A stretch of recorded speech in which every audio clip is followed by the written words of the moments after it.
स्वागत है आप सभी का हमारे चैनल एजुकेशनल रिसर्च पर। और आज हम क्लास 12 इकोनॉमिक्स मॉडल पेपर करने वाले हैं। तो बच्चों, वीडियो को जितना ज़्यादा हो सके लाइक सब्सक्राइब शेयर कर दें। तो जिसमें से हम 1 से 30 तक के प्रश्न बहुविकल्पीय प्रश्न को देखेंगे, जिसमें प्रश्न संख्या 1 कह रहा है कि उत्पादन संभावना वक्र का ढाल गिरता है। तो बच्चों, क्वेश्चन नंबर 1 का जो हमारा सही आंसर होगा ऑप्शन नंबर ए के साथ चला जाएगा। उत्पादन संभावना का वक्र ढाल हमेशा बाएं से दाएं की तरफ गिरता है, यानी कि ऑप्शन नंबर ए इसका करेक्ट आंसर हो जाएगा। इसी तरह प्रश्न संख्या 2 कह रहा है कि सीमांत उपयोगिता को ज्ञात किया जा सकता है। सीमांत उपयोगिता को किससे ज्ञात किया जाता है? ज्ञात किससे करते हैं? तो डेल्टा टी यू बटा डेल्टा क्यू, इसे हम लोग त्रिभुज के रूप में भी देख सकते हैं। तो ऑप्शन नंबर जो इसका ए है वो हमारा करेक्ट आंसर हो जाएगा। इसी तरह प्रश्न संख्या 3 कह रहा है कि नीचे दिए रेखा चित्र में मांग की लोच है। तो बच्चों, मांग की लोच को देखना है। यहाँ पे मांग की लोच क्या होगा? तो इस प्रश्न का जो हमारा सही आंसर होगा वो ऑप्शन नंबर बी के साथ चला जाएगा, क्योंकि यहाँ पे लोचदार है, इकाई लोचदार है। ये हमारा कीमत को, और वह नीचे वाला जो एरिया है मांग को निर्धारित करता है। तो इस तरह से हमारा प्रश्न संख्या 3 का सही आंसर ऑप्शन नंबर बी के साथ चला जाएगा, इकाई लोचदार की ओर चला जाएगा। अब हम प्रश्न संख्या 4 की ओर चलते हैं। प्रश्न संख्या 4 कह रहा है कि आगत को निर्गत में परिवर्तन करने की प्रक्रिया को क्या कहा जाता है? काफी अच्छा सवाल है। आगत को निर्गत में परिवर्तन करने की प्रक्रिया कहलाती है क्या बच्चों? तो उत्पादन कहलाती है, जो कि ऑप्शन नंबर बी में दिया गया है। वहीं आप लोग को बता देना चाहते हैं कि समष्टि अर्थशास्त्र, जिसमें संपूर्ण मानव जाति का कल्याण किया जाता है, और समष्टि अर्थशास्त्र का उदाहरण अगर यदि आप लोग से पूछा जाए तो ये सेवा क्षेत्र होता है। इसके अलावा बैंक भी हमारा समष्टि अर्थशास्त्र का उदाहरण है। वहीं व्यष्टि अर्थशास्त्र के बारे में बात कर लेते हैं, तो जिसमें एकल मानव जाति का कल्याण किया जाता है, साथ ही बाजार में एक उत्पादकता के आने से दूसरे उत्पादकता पर प्रतिबंध होता है, यानी कि एक बाजार के खुल जाने से दूसरे बाजार वहां पे किसी वस्तु का उत्पादन नहीं कर सकते हैं। अर्थात इसमें केवल एक मानव जाति का कल्याण किया जाता है। अब हमारा अगला प्रश्न कह रहा है कि किसी परिवर्ती साधन यानी कि यल का औसत उत्पादन ज्ञात करने का सूत्र क्या होगा? तो बच्चों, हमने इससे पहले वाले वीडियो में बताए थे कि इसका जो सही आंसर का होगा क्यू बटा एल होगा, जो कि ऑप्शन नंबर ए में दिया गया है। तो ऑप्शन नंबर ए इसका करेक्ट आंसर हो जाएगा। इसी तरह प्रश्न संख्या 6 कह रहा है कि पूर्ति के नियम को निम्नलिखित में कौन सा फलन प्रदर्शित करता है?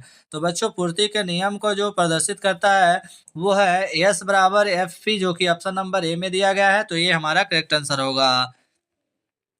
प्रश्न संख्या 7 कह रहा है कि निम्नलिखित में से किसने कीमत निर्धारण प्रक्रिया में समय समय तत्व का विचार प्रस्तुत किया? तो उस व्यक्ति का नाम क्या था बच्चों? तो उस व्यक्ति का नाम था मार्शल, जॉन मार्शल, जो कि ऑप्शन नंबर सी में दिया गया है। तो सी हमारा सही आंसर होगा। वहीं आर्थिक महामंदी का काल क्या था? तो 1930 ईस्वी में था। वहीं व्यष्टि से समष्टि अर्थशास्त्र में कब परिवर्तित हुआ? तो 1933 ईस्वी में हुआ था। आप लोग इसे भी नोट कर लीजिएगा। इसके अलावा प्रश्न संख्या 8 कह रहा है कि एकाधिकारी मूल्य विभेद की महत्वपूर्ण शर्त है। एकाधिकारी मूल्य विभेद की महत्वपूर्ण शर्त क्या है? तो बच्चों, इसका जो सही आंसर होगा ऑप्शन नंबर यहाँ पे डी होना चाहिए, क्योंकि बाजार का पृथक होना ये भी सही है। क्रय शक्ति में भिन्नता, मांग की लोच में भिन्नता और उपयुक्त ऑल सभी। तो इसका जो करेक्ट आंसर है बच्चों वो डी के साथ चला जाएगा, इनमें से सभी के द्वारा। वहीं प्रश्न संख्या 9 की ओर चलते हैं। तो 9 नंबर प्रश्न क्या कह रहा है बच्चों? कह रहा है कि प्रतिस्पर्धा रहित बाजार में मांग वक्र होता है। तो आप लोग को पता है कि प्रतिस्पर्धा रहित बाजार में मांग का जो वक्र होता है वो होता है औसत आगम वक्र होता है, जो कि ऑप्शन नंबर सी में दिया गया है। तो सी हमारा बेस्ट आंसर हो जाएगा। अब हम प्रश्न संख्या 10 की ओर चलते हैं। कह रहा है the general theory of employment interest and money नामक पुस्तक के लेखक कौन है? इस प्रश्न का आंसर भी काफी अच्छा है, और ये प्रश्न भी फाइनल एग्जाम में पूछे जाने की काफी संभावनाएं बन सकती है। तो प्रश्न संख्या 10 का जो हमारा सही आंसर होगा ऑप्शन नंबर बी के साथ चला जाएगा, माल्थस। माल्थस ने यह माल्थस के द्वारा यह पुस्तक लिखी गई है। अब हम प्रश्न संख्या 11 की ओर चलते हैं। 11 नंबर प्रश्न कह रहा है कि किसी देश में एक एक दिए हुए वर्ष में उत्पादन के साधनों के द्वारा उत्पादित अंतिम वस्तु एवं सेवाओं के बाजार मूल्य को क्या कहा जाता है? तो बच्चों, इसे हम लोग क्या कहते हैं? तो आप लोग को पता है कि इसे हम लोग सकल घरेलू उत्पाद कहते हैं, जीडीपी। क्या कहते हैं? सकल घरेलू उत्पाद। वहीं जीडीपी का पूरा नाम क्या है? तो आप लोग इसे नोट कर लीजिएगा, ग्रॉस डोमेस्टिक प्रोडक्ट है। ग्रॉस डोमेस्टिक डोमेस्टिक प्रोडक्ट है। आप लोग इसको नोट कर लीजिएगा, क्योंकि यह प्रश्न बार बार एग्जाम में पूछे जाते हैं। अब हम नेक्स्ट प्रश्न की ओर चलते हैं। प्रश्न संख्या 12 कह रहा है कि रिजर्व बैंक ऑफ इंडिया की स्थापना कब हुई।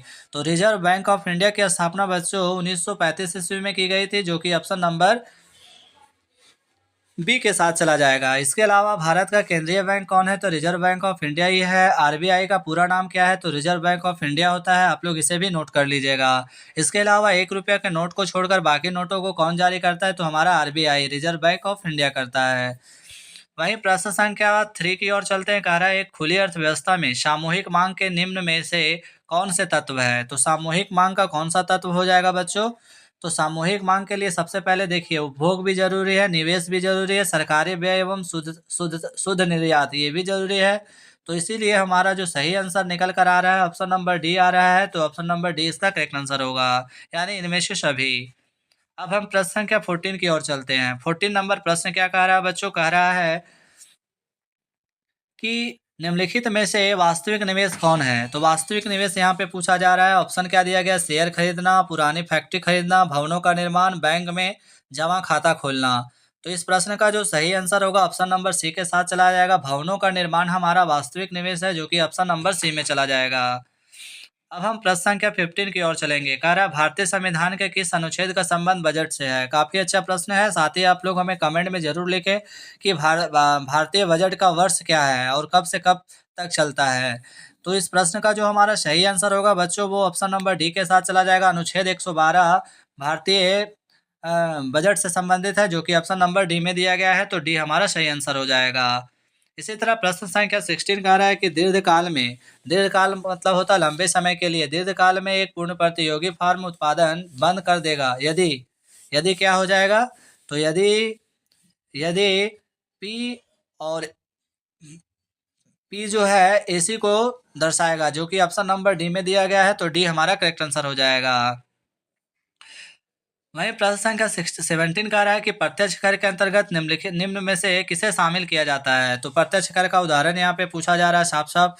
तो प्रत्यक्ष कर का उदाहरण क्या हो जाएगा, यहाँ पे उपहार कर भी आ जाता है इसमें, और आयकर भी आ जाता है, जबकि बिक्री कर नहीं आता है। तो ऑप्शन नंबर जो हमारा है, ऑप्शन नंबर जो हमारा डी दिया गया है, ए बी दोनों, यानी कि डी ये हमारा करेक्ट आंसर हो जाएगा। तो ऑप्शन नंबर डी इसका करेक्ट आंसर होगा।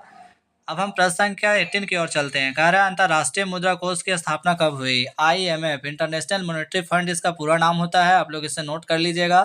इसके अलावा यहाँ पे पूछा जा रहा है कि अंतर्राष्ट्रीय मुद्रा कोष की स्थापना कब हुई बच्चों। तो इसकी स्थापना हुई थी 1861 ईस्वी में हुई थी, जो कि ऑप्शन नंबर डी में दिया गया है। तो डी हमारा सही आंसर होगा। वहीं 1951 में प्रथम पंचवर्षीय योजना का काल था 1951 से 56। आप लोग नोट कर लीजिएगा। प्रश्न संख्या 19 कह रहा है निम्न में से किस परिस्थिति में मुद्रा की पूर्ति में कमी हो सकती है। मुद्रा की पूर्ति में कमी की बात कर रही है बच्चों। तो इस प्रश्न का जो आंसर होगा वो ऑप्शन नंबर ए के साथ ही चला जाएगा। बैंक दर में कमी, यानी कि मुद्रा की पूर्ति में कमी हो सकती है।